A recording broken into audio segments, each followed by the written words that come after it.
This is Nivu. Welcome back to our new video. എന്നാ പിന്നെ പോരെ, ഇന്ന് ഫെബ്രുവരി 14, അതായത് വാലന്റൈൻസ് ഡേ. വാലന്റൈൻസ് ഡേ എന്താ പരിപാടി? ഇവിടെ നമുക്ക് പ്രത്യേകിച്ച് ഒരു പരിപാടിയില്ല, എക്സാം ആണ് മക്കൾ. അതുകൊണ്ടാണ് രാവിലെ തന്നെ ബുക്ക് തുറന്നിട്ടുള്ളത്. അതിനിടയ്ക്ക് നമ്മുടെ കഴിഞ്ഞ എക്സാമിന്റെ ഒക്കെ പേപ്പേഴ്സ് ചൂടോടെ കിട്ടിയിട്ടുണ്ട്. തലക്കേടില്ലാത്ത മാർക്കിട്ട്.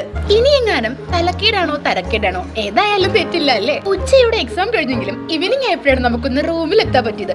ഇന്ന് ഈവനിങ് റൂമിൽ എത്തിയിട്ട് നനച്ചുകുളി പ്ലാൻ ചെയ്തിട്ടുണ്ടായിരുന്നു. അതായത് നമ്മുടെ നോമ്പിനൊക്കെ തൊട്ട് മുമ്പായിട്ട് റൂം ഡീപ് ക്ലീൻ ചെയ്യത്തില്ലേ, അതാണ് സംഭവം. നിങ്ങളുടെ നാട്ടിലൊന്നും നനച്ചുകുളിയും തന്നെയാണോ പറയാറ്? അങ്ങനെ ഞങ്ങൾ മൂന്നാളും കൂടെ പെട്ടിയും കിടക്കയിലായിട്ട് പുറത്ത് വെച്ച് റൂം നല്ല സൂപ്പർ ആയിട്ട് ക്ലീൻ ചെയ്തു. ഇടയ്ക്ക് നല്ല പാട്ടൊക്കെ സംഗതി അങ്ങോട്ട് ഉഷാറാക്കുന്നുണ്ടായിരുന്നു. ഞാൻ പൊതുവെ കുറച്ച് മടിയുള്ള ടൈപ്പാണ്, അതുകൊണ്ട് തന്നെ ഞാൻ ഇടയ്ക്കിടയ്ക്ക് പോയിരുന്നു റെസ്റ്റ് എടുക്കുന്നുണ്ടായിരുന്നു. ഇതിന്റെ എല്ലാ ഇടയിൽ കൂടെ നമ്മുടെ വാലന്റൈൻസ് സ്പെഷ്യൽ ആയിട്ട് ആരൊക്കെയോ ഇവിടെ നിൽക്കുകയോ അവർക്ക് കിട്ടിയ ചോക്ലേറ്റ് നമുക്ക് ഷെയർ ചെയ്യുന്നുണ്ടായിരുന്നു. ഒരു ഉളുപ്പില്ലാതെ അതും ഒരു സംഘം. കുറച്ചധികം നാളായിട്ട് ഫസ്റ്റ് ഇയറിൽ പഠിക്കുമ്പോൾ തന്നെ ഞാൻ വരച്ച കുറച്ച് പെയിന്റിങ്സ് ഞാൻ കൊടുത്തിട്ടുണ്ടായിരുന്നേ, ഒന്ന് ചുമരിലൊക്കെ അറേഞ്ച് ചെയ്ത് വെക്കാൻ വേണ്ടിയിട്ട്. പിന്നെ മുടങ്ങ് പോയി. ഇപ്പൊ പിന്നെ അതെല്ലാം നല്ല സെറ്റായിട്ട് അറേഞ്ച് ചെയ്തു.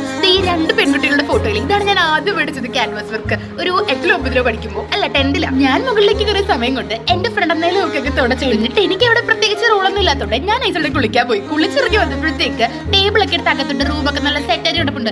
പിന്നെയാണ് ഞാൻ ജന്നാല വഴി പുറം കണ്ടത്. ഗൈസ്, രാത്രിയായി. ഇനി നമുക്ക് എന്തായാലും മെസ്സ് ചെയ്ത് ഫുഡ് കിട്ടത്തില്ല. പിന്നെ കൊണ്ട് കൈ കിട്ടിയ ഒരു ഡ്രസ്സ് എടുത്ത് നേരെ ഫുഡ് കോർട്ടിലേക്ക് വിട്ടു. അവിടെ ചെന്നപ്പോഴത്തേക്ക് ഒരു കല്യാണ പന്തലിലേക്കുള്ള ആൾക്കാരുണ്ടായിരുന്നു.